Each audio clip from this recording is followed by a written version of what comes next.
বিসমিল্লাহির রহমানির রহিম। প্রিয় শিক্ষার্থীবৃন্দ, সবাইকে ভার্চুয়াল ক্লাসে স্বাগতম। তোমরা কেমন আছো? আশা করি সবাই ভালোই আছো, নিরাপদে আছো এবং বাড়িতেই আছো। দীর্ঘ সময় ধরে লকডাউন চলছে। জানি না এই লকডাউন কখন শেষ হবে। লকডাউনের মেয়াদ দীর্ঘ থেকে দীর্ঘতর হচ্ছে, কিন্তু এর মধ্যে আমরা কেবলমাত্র ঘরে বসে থাকলেই চলবে না। আমাদের দৈনন্দিন প্রয়োজনীয় কাজগুলো আমাদের এরই মধ্যেই সারতে হবে। আমরা দীর্ঘদিন আমাদের কলেজ থেকে অনেক দূরে অবস্থান করছি, কিন্তু দূরে অবস্থান করলেও আমাদেরকে আমাদের দৈনন্দিন যেই পড়াশোনাগুলো সেগুলো কিন্তু বাড়িতে বসেই আমাদের চালিয়ে যেতে হবে। কলেজ প্রশাসন এবং কলেজ কর্তৃপক্ষের সিদ্ধান্ত মোতাবেক জলম উচ্চ বিদ্যালয় কলেজের শিক্ষার্থীদের জন্য ভার্চুয়াল ক্লাসের আজকের এই আয়োজনে তোমাদেরকে আবারও স্বাগত জানাচ্ছি। আজকে আমরা আলোচনা করব ব্যবসা নীতি ও প্রয়োগ দ্বিতীয় পত্রের পঞ্চম অধ্যায় কর্মী সংস্থান থেকে। আমরা ইতিমধ্যে কর্মী সংস্থানের আরও একটি ক্লাস আমরা করেছি।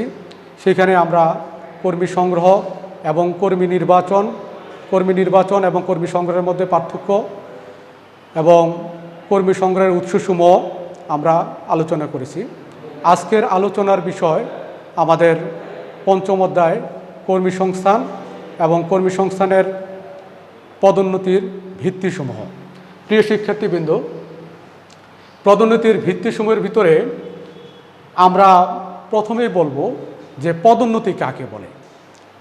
পদোন্নতি হলো একটা প্রতিষ্ঠানে কর্মরত শ্রমিক কর্মী যারা আছে তাদের বর্তমানে যেই স্তরে অবস্থান করছে তার থেকে অধিকতর উপরের স্তরে উন্নীত করাকে আসলে মূলত পদোন্নয়ন বলা হয়।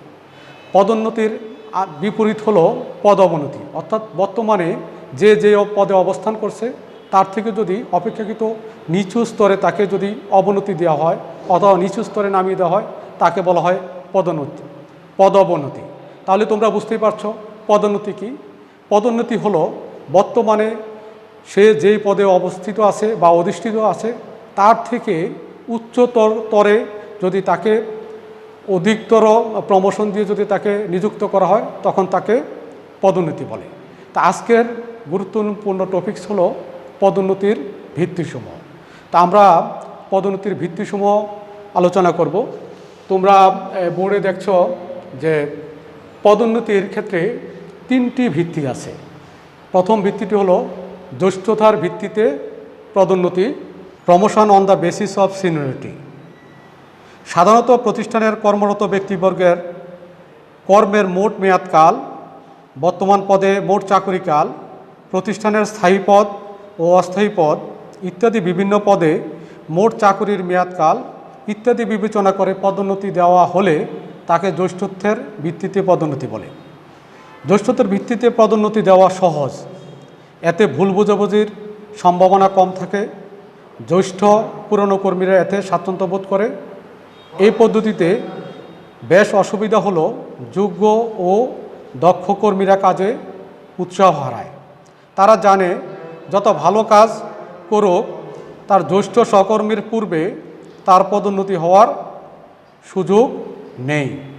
এতে যোগ্য কর্মীদের মধ্যে হতাশা সৃষ্টি হয় এবং সে প্রতিষ্ঠান ত্যাগের প্রচেষ্টা চালায়।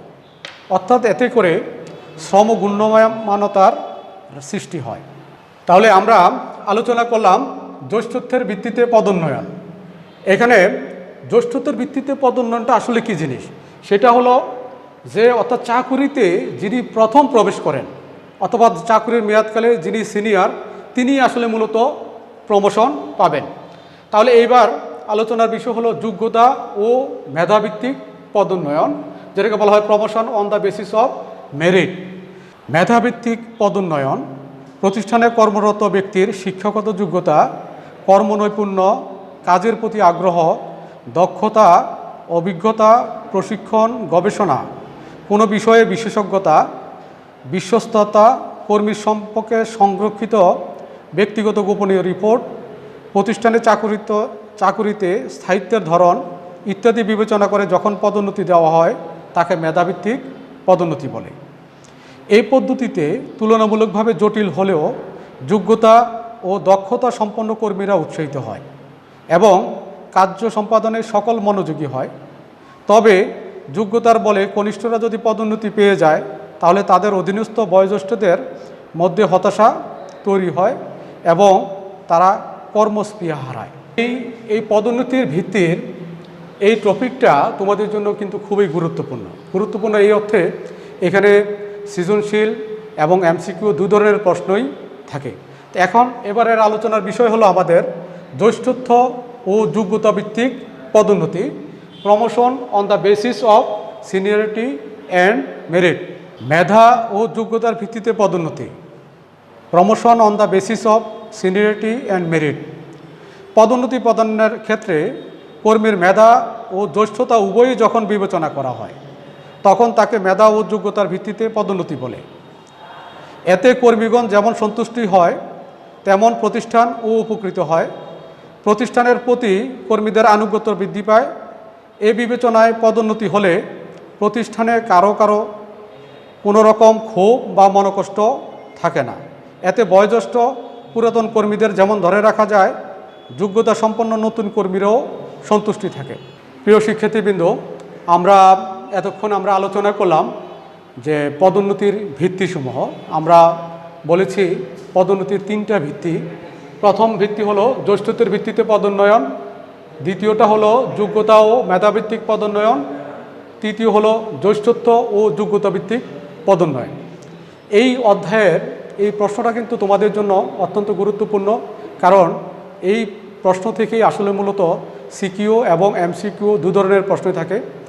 তো যেহেতু লকডাউন চলছে, আমাদের ক্লাসের সরাসরি ক্লাসের যেহেতু কিছু সীমাবদ্ধতা আছে, সেহেতু আমরা এই ভার্চুয়াল ক্লাসের মধ্য দিয়ে আমাদের যে দৈনন্দিন যে প্রয়োজন সেটা কিন্তু আমরা মিটিয়ে থাকব। প্রিয় শিক্ষার্থীবৃন্দ, এই ক্লাসের পরে তোমাদের যদি কোথাও যদি বুঝতে সমস্যা হয় তাহলে সরাসরি তোমরা আমার সাথে যোগাযোগ করতে পারো। আমার মোবাইলে অথবা ইমেইলে তোমরা যোগাযোগ করো, তাহলে ইনশাল্লাহ আমরা চেষ্টা করব যে তোমাদের যেখানে সমস্যা সেই সমস্যাগুলো আমরা সমাধান করে দেওয়ার জন্য। আর বিশেষ করে উচ্চ মাধ্যমিক শিক্ষার্থীরা তোমরা কিন্তু যেই সময়টা আছে এই সময়টা কিন্তু তোমাদের অত্যন্ত গুরুত্বপূর্ণ। বাসায় বসে থেকে আমাদের যে কারিকুলাম আছে সেই কারিকুলামগুলো তোমরা শেষ করো, প্রয়োজনে আবারও রিভিশন দাও, এবং এই লকডাউনের পরেই কিন্তু তোমাদের পরীক্ষার শুরু হতে পারে। আমরা এখন পর্যন্ত এটা নিশ্চিত না, কিন্তু লকডাউনের পরে কিন্তু তোমাদের সময় আর খুব বেশি সময় তোমরা হয়তো নাও পেতে পারো। সেহেতু লকডাউন যেহেতু আমাদেরকে বাড়িতেই অবস্থান করতে হচ্ছে, সেহেতু আমরা বাড়িতে অবস্থান করব, আমরা নিয়মিত হাত ধুতে করব এবং স্বাস্থ্যবিধি মেনে চলব, এবং আমাদের দৈনন্দিন যে পড়াশোনা আছে সেটা আমরা লকডাউনের মধ্যে আমরা চালিয়ে যাব। আর তোমাদের যদি, আবারও বলছি, তোমাদের যদি যেখানে সমস্যা সেই সমস্যার উত্তরণের জন্য তোমরা সরাসরি আমার সাথে ফোনে যোগাযোগ করতে পারো। আমরা চেষ্টা করব তোমাদের এই সমস্যাগুলো আমরা সমাধান করে দেব। তোমরা ভালো থাকবে, নিরাপদে থাকবে এবং স্বাস্থ্যবিধি মেনে চলবে। সবাইকে আবারও অভিনন্দন এবং শুভেচ্ছা জানিয়ে আজকের ক্লাস এখানে শেষ করছি। ধন্যবাদ সকলকে।